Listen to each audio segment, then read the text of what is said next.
ಪ್ರಿಯ ವೀಕ್ಷಕರೇ ನಮಸ್ಕಾರ. ನಮ್ಮ RJTV ಚಾನೆಲ್ಗೆ ಸ್ವಾಗತ.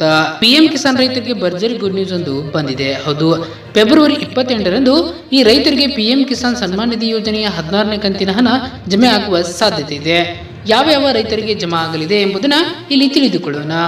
PM ಕಿಸಾನ್ ಯೋಜನೆಯ ಫಲಾನುಭವಿಗಳಿಗೆ ಇಲ್ಲಿದೆ ಗುಡ್ ನ್ಯೂಸ್. ಇದೇ ತಿಂಗಳು ಫೆಬ್ರವರಿ 28ರಂದು ದೇಶದ ರೈತರಿಗೆ PM ಕಿಸಾನ್ ಸನ್ಮಾನ್ ನಿಧಿ ಯೋಜನೆಯ 16ನೇ ಕಂತಿನ ಹಣ ಜಮೆ ಆಗಲಿದೆ. ಹೌದು, PM ಕಿಸಾನ್ ಯೋಜನೆಗೆ ನೋಂದಣಿ ಮಾಡಿಸಿದ ಎಲ್ಲಾ ರೈತರಿಗೆ ಏಕಕಾಲದಲ್ಲಿ 16ನೇ ಕಂತಿನ ಹಣ ರೈತರ ಖಾತೆಗೆ ಜಮೆ ಆಗಲಿದೆ.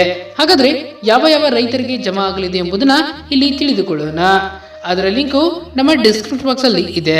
ಆ ಪಟ್ಟಿಯಲ್ಲಿ ಹೆಸರಿದ್ದವರಿಗೆ ಮಾತ್ರ ನಿಮಗೆ 16ನೇ ಕಂತಿನ ಹಣ ಜಮೆ ಆಗುತ್ತದೆ. ಆ ಪಟ್ಟಿಯನ್ನು ಚೆಕ್ ಮಾಡುವುದು ಹೇಗೆ ಎಂಬುದನ್ನ ಇಲ್ಲಿ ನೋಡೋಣ. ಅದರ ಲಿಂಕು ನಮ್ಮ ಡಿಸ್ಕ್ರಿಪ್ಷನ್ ಬಾಕ್ಸ್ ನಲ್ಲಿ ಇದೆ. ಆ ಲಿಂಕ್ ಮೇಲೆ ಕ್ಲಿಕ್ ಮಾಡಬೇಕು. ಆಗ ಈ ರೀತಿ ಪೇಜ್ ಓಪನ್ ಆಗುತ್ತದೆ. ಅಲ್ಲಿ ನಿಮ್ಮ ರಾಜ್ಯ, ಜಿಲ್ಲೆ, ಹೋಬಳಿ, ಬ್ಲಾಕ್ ಹಾಗೂ ನಿಮ್ಮ ಗ್ರಾಮವನ್ನು ಆಯ್ಕೆ ಮಾಡಿಕೊಂಡು ನಂತರ ಗೆಟ್ ರಿಪೋರ್ಟ್ ಮೇಲೆ ಕ್ಲಿಕ್ ಮಾಡಬೇಕು. ಆಗ ಅಲ್ಲಿ ಹೊಸ ಪಟ್ಟಿ ಕಾಣುತ್ತದೆ. ಆ ಪಟ್ಟಿಯಲ್ಲಿ ಹೆಸರು ಇದ್ದವರಿಗೆ ಮಾತ್ರ PM ಕಿಸಾನ್ ಸನ್ಮಾನ್ ನಿಧಿ ಯೋಜನೆಯ 16ನೇ ಕಂತು ಜಮೆ ಆಗುತ್ತದೆ.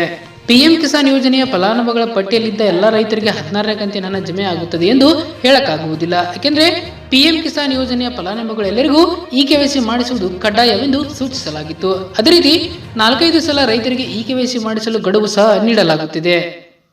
ಯಾವ ರೈತರು PM ಕಿಸಾನ್ ಯೋಜನೆಗೆ KYC ಮಾಡಿಸಿದ್ದಾರೋ ಅವರೆಲ್ಲರಿಗೂ ಮುಂದಿನ ಕಂತು ಅಂದ್ರೆ 16ನೇ ಕಂತಿನ ಹಣ ಜಮೆ ಆಗಲಿದೆ.